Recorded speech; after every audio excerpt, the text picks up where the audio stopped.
Hello students, कैसे हैं आप सब लोग। आई होप कल शाम को जो रिवीजन कराया आपको मजा आया होगा। कंप्लीट रिवीजन किया हमने पूरे के पूरे 3 चैप्टर का। और आज मैं तुम्हें इस पूरे के पूरे सिलेबस के अंदर जितने भी इंपॉर्टेंस हैं, चाहे वो मैनेजमेंट के हों, कोऑर्डिनेशन के हों, ऑर्गेनाइजिंग के हों, जिस जिस के भी इंपॉर्टेंस हैं वो सारे के सारे एक वीडियो में कवर करूंगा। कोशिश करूंगा 20 मिनट्स के अंदर कंप्लीट इंपॉर्टेंस करा दूं और 2 क्वेश्चन एग्जामिनेशन में जरूर मिलेंगे।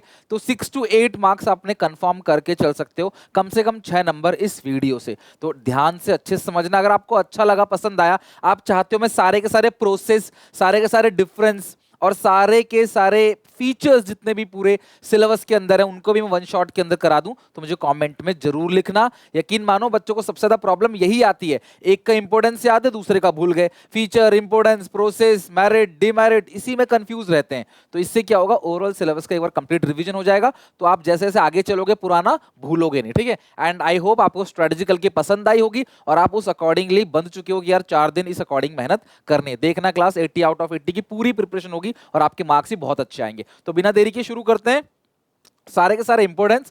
सबसे पहला है इंपॉर्टेंस ऑफ मैनेजमेंट।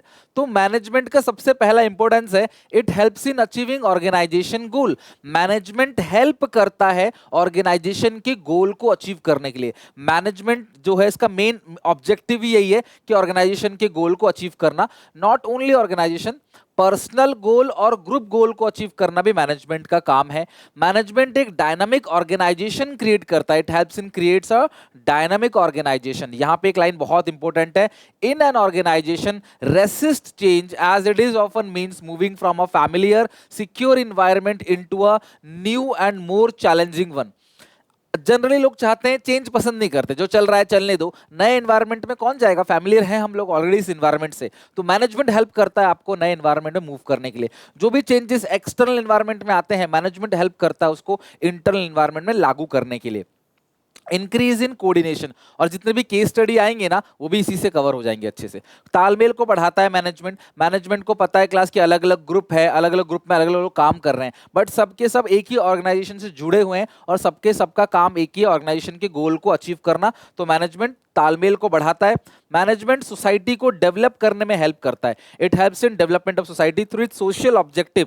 मैनेजमेंट का जो सोशल ऑब्जेक्टिव है उसके थ्रू वो सोसाइटी को डेवलप करने का काम करता है। और लास्ट है, management helps in achieving personal objective. तो मैनेजमेंट ग्रुप ऑब्जेक्टिव और पर्सनल ऑब्जेक्टिव को भी अचीव करने में हेल्प करता है। इसके लिए कीवर्ड क्या है, through motivation and leadership the management helps individual to develop team spirit, cooperation and commitment towards group success. तो ये कौन सा ऑब्जेक्टिव है, ध्यान रखना, मोस्ट इंपोर्टेंट यही है 6th पॉइंट, पर्सनल ऑब्जेक्टिव। और उससे भी ज्यादा इंपॉर्टेंट है ये, management creates a dynamic organisation. Importance of coordination, इसके 3 पॉइंट है। ग्रोथ इन साइज, कंपनी जितनी ज्यादा बड़ी होती चली जाएगी कोऑर्डिनेशन की जरूरत उतनी ही ज्यादा होती चली जाएगी। फंक्शनल डिफरेंशिएशन, कंपनी में अलग अलग लोग काम करते हैं, सबके फंक्शंस अलग अलग हैं, तो सबके फंक्शंस अलग अलग है लेकिन सबके बीच में बैलेंस क्रिएट करने का काम कौन करता है, coordination. An organisation has many different department sections performing different functions, all the functions are important for achieving the overall goal of the firm. Therefore, coordination is essential for integrating the functions. Functions को integrate करता है, जोड़ता है। Organization में अलग अलग experts होते हैं जिनको लगता है यार हम एक्सपर्ट हैं, हम जो कहेंगे वही सही है और हमारी वजह से ही ऑर्गेनाइजेशन चल रहा है, हम ही सब कुछ है। लेकिन अगर ऐसे कई सारे एक्सपर्ट कंपनी के अंदर हैं, सब लोग अपने अपने अंदर वो सोचेंगे हम ही सब कुछ हैं, तो इनके बीच में ईगो क्लैशेस होंगी, दोनों के बीच में लड़ाई झगड़ा क्योस होगा। इसीलिए जो कोऑर्डिनेशन है वो क्योस को खत्म करता है, वो ईगो को सेटिस्फाई करता है दोनों हेड्स के बीच में। In an organisation there are various expert at various department and they feel that they are only the qualified people and they always make right decision. If all expert work in their own way, it will it results chaos and confusion. So coordination is required so that all expert or specialized people move towards a common direction without any ego, without any confusion. Importance of scientific management principles.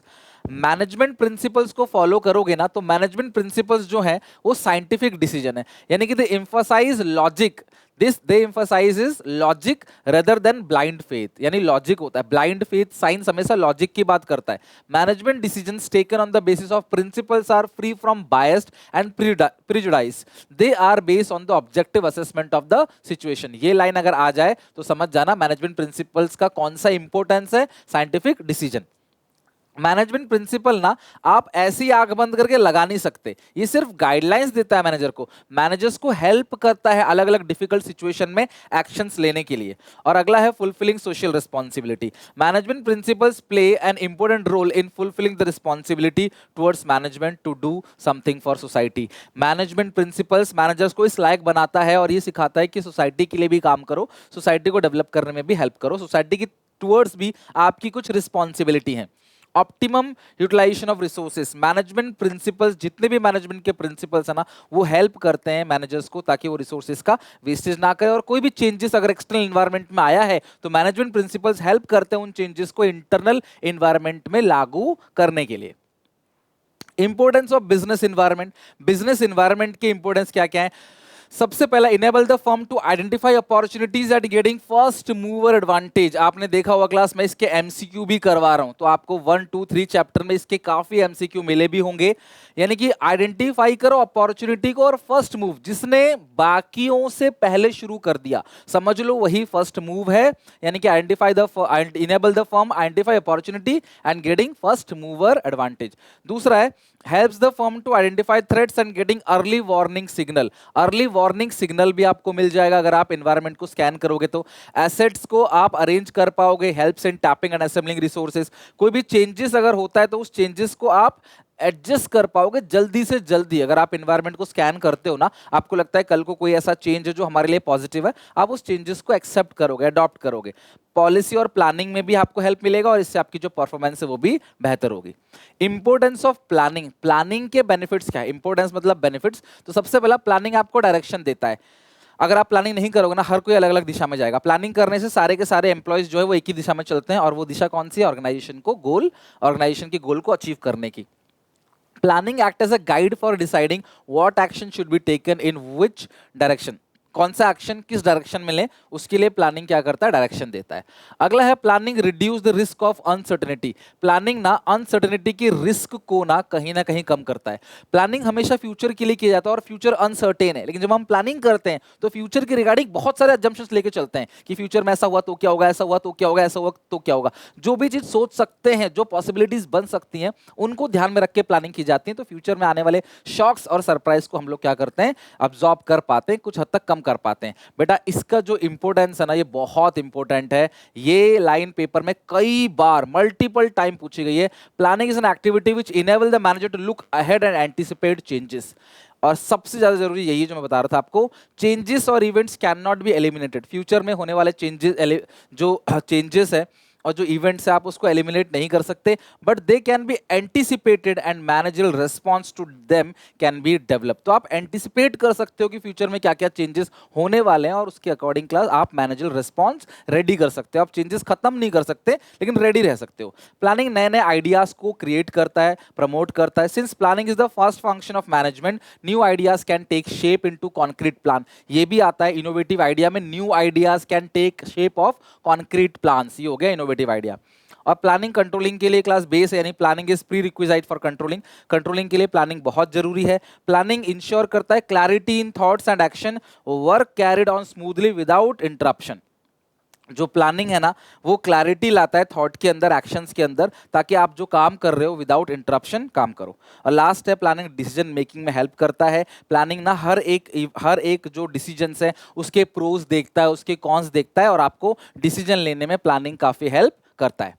Next, importance या significance of organising. तो organising का सबसे पहला benefit क्या है? Benefit in specialisation. अगर आप organising करते हो, यानी कि आइडेंटिफाई करते हो, वर्क को डिवाइड करते हो, डिपार्टमेंट बनाते हो, ड्यूटीज देते हो लोगों को, और रिपोर्टिंग रिलेशनशिप जो चौथा पॉइंट है प्रोसेस ऑफ ऑर्गेनाइजिंग में, तो डेफिनेटली आप जब एक इंसान से एक ही काम करा रहे हो, वो भी उसके स्किल्स के अकॉर्डिंग, तो इससे क्या होगा? स्पेशलाइजेशन आएगी, क्लैरिटी रहेगा वर्किंग रिलेशनशिप में। दिस रिमूव्स एम्बिग्विटी यानी confusion in transfer of information and instruction. कौन किसको इन्फॉर्म करेगा, कौन किसको रिपोर्ट करेगा, वो सारी टेंशन जो यहाँ खत्म हो जाती है। It helps in creating a hierarchical order, यानी कि वर्किंग रिलेशनशिप में क्लैरिटी लाता है, कौन किस काम को करेगा और कौन किसको रिपोर्ट करेगा। और ये किसकी वजह से आता है? एस्टैब्लिशिंग रिपोर्टिंग रिलेशनशिप, जो कि फोर्थ पॉइंट है ऑर्गेनाइजिंग प्रोसेस का। अगला है ऑप्टिमम यूटिलाइजेशन ऑफ रिसोर्सेस। आपको पता ही है, आप किसी के भी देखो, helps in achieving organisation goal, optimum utilisation of resources, motivation, coordination. ये 4 ऐसे पॉइंट है ना जो आप किसी भी इंपोर्टेंस के अंदर, किसी के भी इंपोर्टेंस के अंदर डाल सकते हो। The proper assignment of jobs avoid overlapping of work and makes possible the best use of resources. Avoidance of duplication of work helps in preventing confusion and minimizing the wastage of resource and efforts. अगला है class coordination यानी कि तालमेल। Last है expansion in growth, coordination भी बढ़ता है और बिजनेस एक्सपेंड करेगा और ग्रो करेगा। इवन जो ये वाला पॉइंट आप किसी के भी इंपोर्टेंस में डाल सकते हो। आप लिख लो 4 पॉइंट, इनको सदाबहार पॉइंट बोलते हैं। बोलना कुछ ही किसी का भी इंपोर्टेंस एक्सप्लेन करने के लिए आ जाए। Helps in achieving organisation goal, optimum utilisation of resources, coordination, motivation और एक्सपेंशन एंड ग्रोथ। ये 5 के 5 पॉइंट किसी के भी इंपोर्टेंस में आप डाल सकते हो, सब में, पूरे सिलेबस में। अगर याद ना हो तो, अगर इसका याद है फिर तो अच्छी बात है। डेलीगेशन की इंपोर्टेंस, ये देखो आगे ना मोटिवेशन, तो जो डेलीगेशन है उससे एम्प्लॉइज मोटिवेट होते हैं क्योंकि मैनेजर अपना काम उनसे करवाता है, ट्रस्ट दिखाता है उनके ऊपर, उससे एम्प्लॉइज का डेवलपमेंट भी होता है और मैनेजर का जो वर्कलोड है वो कम हो जाएगा क्योंकि वो अपने डे टू डे एक्टिविटीज के काम जो है अपने सबऑर्डिनेट से करवा लेता है। मैनेजमेंट इफेक्टिव बनेगा, मैनेजमेंट इंपॉर्टेंट मैटर पे फोकस कर पाएगा क्योंकि डे टू डे वर्क पे उसको टेंशन लेने की जरूरत नहीं, वो उसने नीचे डेलीगेट कर दिया और इससे ऑर्गेनाइजेशन का ग्रोथ होता है। देखो भाषा वही है, ऑर्गेनाइजेशन का ग्रोथ यहां पे है और पिछले में लिखा था एक्सपेंशन एंड ग्रोथ, तो बात वही है, सेम है, अलग नहीं है कुछ, वो एक ही चीज है। कंपनी का ग्रो होगा, भाई एम्प्लॉय तरक्की कर रहा है मालिक का काम कर करके और मालिक को फ्री टाइम मिल रहा है अपने इंपॉर्टेंट मैटर पे फोकस करने के लिए, तो भाई ऑब्वियसली कंपनी ग्रो करेगी और कोऑर्डिनेशन बेहतर होगा। मैंने आपसे कहा था जब डेलीगेशन में 2 लोग होते हैं तो बिना बातचीत करे तो क्लास काम कर नहीं सकते। और कोऑर्डिनेशन आप यहां भी लिख सकते हो ऑर्गेनाइजिंग के अंदर क्योंकि ऑर्गेनाइजिंग में अलग अलग डिपार्टमेंट्स बनते हैं और सारे डिपार्टमेंट के अंदर कोऑर्डिनेट होता है, purchase, sales, marketing, production, HR, finance, है ना। इन सबके बीच में बिना कोऑर्डिनेशन किए तो हो नहीं सकता ना काम, तो ये कोऑर्डिनेशन भी कहीं भी डाल सकते हो। तो इंपोर्टेंस के 4 पॉइंट याद कर लो और कहीं भी आप चेप देना, उसको नंबर मिल जाएगा आपको। अगला है इंपोर्टेंस ऑफ डिसेंट्रलाइजेशन। तो डिसेंट्रलाइजेशन में क्या होता है, जो वर्कर्स है ना उनका डिसीजन मेकिंग पावर बढ़ जाता है और दूसरा मैनेजरल टैलेंट मिल जाता है उनको फ्यूचर के लिए क्योंकि मैनेजर उनसे अपना काम करवाता है तो वो काम करते करते फ्यूचर के मैनेजर के लिए रेडी हो जाते हैं। डिसीजन मेकिंग क्विकली होती है बिकॉज बहुत सारे लोग मिलकर डिसाइड करते हैं तो डिसीजन मेकिंग में टाइम लगता नहीं है। टॉप लेवल मैनेजर्स को रिलीफ मिल जाता है, डे टू डे वर्क वो नीचे लेवल पे बांट देते हैं और डिसेंट्रलाइजेशन करता कौन है क्लास, हमेशा टॉप लेवल मैनेजर करेगा, है ना। मैं तुम्हें डिफरेंस भी बताऊंगा आगे चल के, सारे डिफरेंसेस एक ही शॉट के अंदर। पूरे डिफरेंस को रिवाइज करना हो एक बार एग्जाम से पहले रिवाइज कर लेना, सारे प्रोसेस को रिवाइज करना हो एक बार एग्जामिनेशन से पहले रिवाइज कर लेना, सारे इंपोर्टेंस को रिवाइज करना एक बार एग्जामिनेशन से पहले रिवाइज कर लेना, दैट्स इट। अगला है हेल्प्स इन ऑर्गेनाइजेशन ग्रोथ। देखो वही है, ग्रोथ करने में हेल्प करेगा और कंट्रोल अच्छा रहेगा क्योंकि क्लास सीधी सी बात है, आप सारे के सारे लेवल पे काम को बांट रहे हो तो वहां पे रिस्पॉन्सिबिलिटी भी सबको दे रहे हो और पावर भी सबको दे रहे हो, तो कंट्रोल करना आसान होगा। काम को सब में बराबर बराबर बांट देना ही क्या कहलाता है, डिसेंट्रलाइजेशन। अगला है इंपोर्टेंस ऑफ स्टाफिंग। अब स्टाफिंग की बात करें तो स्टाफिंग में सबसे फायदा क्या है कि जो वैकेंट जॉब पोजीशन है उसको कॉम्पिटिटिव पर्सन से क्लास हम लोग यानी कॉम्पिटिटिव एम्प्लॉइज से हम लोग क्या करते हैं, उसको भर्ती कर लेते हैं, सही पर्सन को सही जॉब पे देते हैं जो सही काम सही समय पे कर सके। देखो यहाँ पे भी ऑप्टिमम यूटिलाइजेशन ऑफ रिसोर्सेस है लेकिन यहाँ पे ह्यूमन रिसोर्सेस है क्योंकि स्टाफिंग एक ह्यूमन एलिमेंट है ना, डायरेक्टिंग की तरह। तो यहाँ पे जो ह्यूमन रिसोर्सेस है उसका ऑप्टिमम यूटिलाइजेशन करते हैं। जैसे आप अंडर स्टाफ ना करो, ओवर स्टाफ ना करो, जितने स्टाफ की जरूरत है सिर्फ उतने स्टाफ रखो। अगर आप किसी कंपनी से कंपटीशन करना चाहते हो तो आप फिजिकल रिसोर्सेज पे कंपटीशन नहीं कर सकते, ह्यूमन रिसोर्सेज पे कंपटीशन कर सकते हो। तुम जहां पे बिजनेस चला रहे हो उस एरिया में वो भी बिजनेस चला सकता है, जो मशीन तुम्हारे पास है, जो एसेट्स तुम्हारे पास है वो एसेट्स वो मशीन वो भी खरीद सकता है, लेकिन तुम्हारे एम्प्लॉयज ईमानदार हैं, वो ईमानदार एम्प्लॉय खरीद के ला नहीं सकता, वो अंदर से आता है। तो आप किसी से कंपटीशन में आगे निकलोगे तो ये स्टाफिंग ही आपको हेल्प करेगा कॉम्पीट करने के लिए। और देखो मैंने कहा था ना, हर जगह आ सकता है ग्रोथ ऑफ एंटरप्राइज, हर जगह आ सकता है ऑप्टिमम यूटिलाइजेशन ऑफ रिसोर्सेज, बस यहाँ पे ह्यूमन रिसोर्सेज है, बाकी जगह फिजिकल रिसोर्सेज है। Development of human resources, staffing के अंदर ट्रेनिंग भी आता है, डेवलपमेंट भी आता है, तो ह्यूमन रिसोर्सेज का डेवलपमेंट होगा। और की इफेक्टिवनेस ऑफ अदर फंक्शन, ये जेनरिक फंक्शन ऑफ मैनेजमेंट होता है। कौन सा जेनरिक फंक्शन ऑफ मैनेजमेंट होता है, स्टाफिंग, और ये हेल्प करता है बाकी अदर फंक्शंस को बेहतर बनाने में। स्टाफ अच्छा हायर किया तो वही स्टाफ कल को प्लानिंग करेंगे, वही स्टाफ ऑर्गेनाइजिंग करेंगे, वही स्टाफ स्टाफिंग करेंगे, वही स्टाफ डायरेक्टिंग करेंगे, वही स्टाफ आपका कंट्रोलिंग करेंगे। तो स्टाफ अच्छा तो सब कुछ अच्छा, तो it helps in key to effectiveness of other functions. Need और ऑफ ट्रेनिंग एंड डेवलपमेंट यानी बेनिफिट्स। ट्रेनिंग अगर हम देते हैं वर्कर्स को तो फायदा क्या होता है, reduce learning time. Trained employee हमेशा कम समय लेगा as compare to untrained employee. Training देने से एक एटीट्यूड फॉर्मेशन होता है, एक पॉजिटिव एटीट्यूड एम्प्लॉय के अंदर आता है कि वो डरते नहीं है, ना नहीं करते, वो हर चीज को, चैलेंजेस को लड़ने के लिए, फेस करने के लिए तैयार रहते हैं। एक ट्रेन एम्प्लॉय की परफॉर्मेंस हमेशा एक अनट्रेन एम्प्लॉय से बेटर होगी, डे टू डे प्रॉब्लम्स को सॉल्व करने में हेल्पफुल रहेगा। ट्रेनिंग देने से ना जो डे टू डे प्रॉब्लम्स होती हैं, डे टू डे एक्टिविटी में छुट्टियां मारना, कंपनी में तोड़फोड़ करना, रिसोर्सेज को प्राइवेट यूज करना, कंपनी की बुराई करना, सोना, काम ना करना, टाइम पास करना, चोरी करना काम की, वो सारी चीजें खत्म हो जाएंगी अगर आप उसको ट्रेनिंग दोगे तो। ट्रेनिंग से एम्प्लॉय छोड़ के नहीं जाएगा, वो काम सीख लेगा तो वो जॉब को छोड़कर नहीं जाएगा।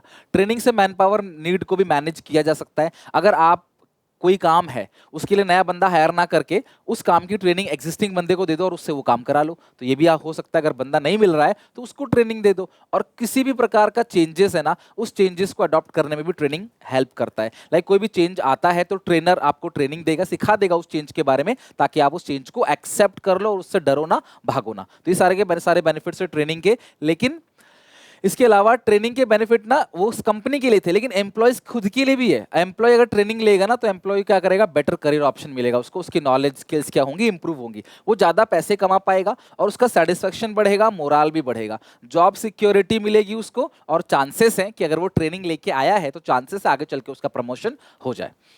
Importance of directing. डायरेक्टिंग के बेनिफिट्स क्या क्या है, helps to initiate action. Directing help करता है काम को शुरू करने में। डायरेक्टिंग सारे के सारे एम्प्लॉयज के एफर्ट्स को जोड़ता है। डायरेक्टिंग क्लास मोटिवेट करता है एम्प्लॉयज को, और कोई भी चेंजेस अगर होने वाले हैं ना तो डायरेक्टिंग हेल्प करता है उस चेंजेस को अडॉप्ट करने में। आप सोचो ना, कोई भी चेंज अगर हो रहा है तो डायरेक्टिंग ही तो हेल्प करेगा ना, दिशा देके, समझा के वर्कर्स को, सुपरविजन, मोटिवेशन, लीडरशिप, कम्युनिकेशन के थ्रू उस चेंजेस को अडॉप्ट करने में एम्प्लॉय की हेल्प करेगा। और बैलेंस भी क्रिएट करता है। डायरेक्टिंग ना एक स्टेबिलिटी लेके आता है, ईगो सेटिस्फाई करता है एम्प्लॉयज का, और एक बैलेंस लेके आता है। डायरेक्टिंग के अंदर हम ये कहते हैं कि भाई जो टॉप लेवल वाला है वो जितना जरूरी है कंपनी के लिए, लोअर लेवल वाला भी कंपनी के लिए उतना ही जरूरी है। तो डायरेक्टिंग क्या करता है, स्टेबिलिटी और बैलेंस क्रिएट करता है ऑर्गेनाइजेशन में। इंपोर्टेंस ऑफ लीडरशिप, ध्यान रखना यहां से आपको असर्शन रीजन है, ट्रू फॉल्स में क्वेश्चन पूछ सकता है, इवन एमसीक्यू में भी। लीडरशिप इन्फ्लुएंस करता है the behaviour of people and make them positively contributes their energise for the benefit of organisation. 10 लोगों का एक लीडर है या 100 लोगों का एक लीडर है, तो वो लीडर ग्रुप के बिहेवियर को इन्फ्लुएंस करेगा ताकि वो पॉजिटिवली कंट्रीब्यूट करे गोल को अचीव करने में। लीडर एक पर्सनल रिलेशनशिप भी रखता है अपने फॉलोअर्स के साथ, ताकि उनकी पर्सनल नीड्स को पूरी कर सके, उनकी डिमांड को ऊपर तक पहुंचा सके। उनको लगता है लीडर हमारा मसीहा है, जो फॉलोअर्स है, और कंपनी को लगता है कोई काम करवाना हो तो लीडर से करा लो। तो लीडर जो है वो एक किंग पिन है, एक लिंक पिन भी है, जो फॉलोअर्स और कंपनी के बीच में चलता है। तो लीडर की जो वर्कर्स की प्रॉब्लम है वो लीडर को बताते हैं, लीडर उसको सॉल्व करवाता है, और ऊपर से आने वाले काम को लीडर उनसे काम करवा के देता है। A leader play a key role in introducing required changes, introducing required changes in the organisation. कोई भी चेंजेस ऑर्गेनाइजेशन में आता है उसको इंप्लीमेंट कराने के लिए कौन जिम्मेदार होता है, लीडर। लीडर हैंडल करता है लड़ाई झगड़े कॉन्फ्लिक्ट जो भी होते हैं ना, उन सबको हैंडल करेगा वर्कर्स का, और ट्रेनिंग देगा लीडर सबॉर्डिनेट को। एक अच्छा लीडर जो है वो always build up successor and helps in smooth succession process. तो लीडर बहुत हेल्प करता है एम्प्लॉयज की जो एक इंटरपर्सनल रिलेशनशिप एम्प्लॉयज के साथ बनाता है, और उनकी सारी डिमांड्स को भी क्या करता है, पूरी करवाता है, और ट्रेनिंग भी देता है सबॉर्डिनेट को ताकि अच्छे से काम करा सके। लीडरशिप में ना एक लीडर के बहुत सारे क्वालिटीज होते हैं जो हम सीयूईटी में तो पढ़ेंगे, लेकिन 12th में हम नहीं पढ़ने वाले, तो सीयूईटी में मैं अलग से करा दूंगा आपको qualities of a good leader. Importance और बेनिफिट्स ऑफ कंट्रोलिंग, तो कंट्रोलिंग को इंडिस्पेंसिबल फंक्शन कहते हैं मैनेजमेंट का। कंट्रोलिंग के बहुत सारे बेनिफिट्स हैं। तो सबसे पहला, कंट्रोलिंग हेल्प करता है गोल को अचीव करने के लिए। मैंने कहा था इसको आप कहीं भी डाल सकते हो। कंट्रोलिंग जज करता है स्टैंडर्ड्स को, यानी कि एक्यूरेसी ऑफ स्टैंडर्ड्स की, जो टारगेट आपने बनाए हैं, जो स्टैंडर्ड्स आपने सेट किए हैं वो कम या ज्यादा है। कंट्रोलिंग यूज ऑफ रिसोर्सेज, मैंने कहा था ना क्लास, ये पॉइंट कहीं भी डाल सकते हो। एफिशिएंट यूज ऑफ रिसोर्सेज, जितने भी रिसोर्सेज है उनका ऑप्टिमम यूटिलाइजेशन करता है, बिकॉज कंट्रोलिंग एरर को मिनिमाइज करता है। एरर मिनिमाइज होगा, गलतियां कम होंगी, रिसोर्सेज जो है वेस्ट नहीं होगा। कंट्रोलिंग ऑर्डर डिसिप्लिन मेंटेन करने में भी हेल्प करता है। ये लाइन बहुत इंपॉर्टेंट है, प्लीज मिस मत करना। मैं ऑलरेडी थोड़ा थोड़ा सा आपको दे रहा हूं, ज्यादा भी नहीं दे रहा कि आपको लगे बहुत ज्यादा है, बट आप एक चीज ध्यान रखो, सुनो, आपको याद आ जाएगा हमेशा भी सुनोगे तो।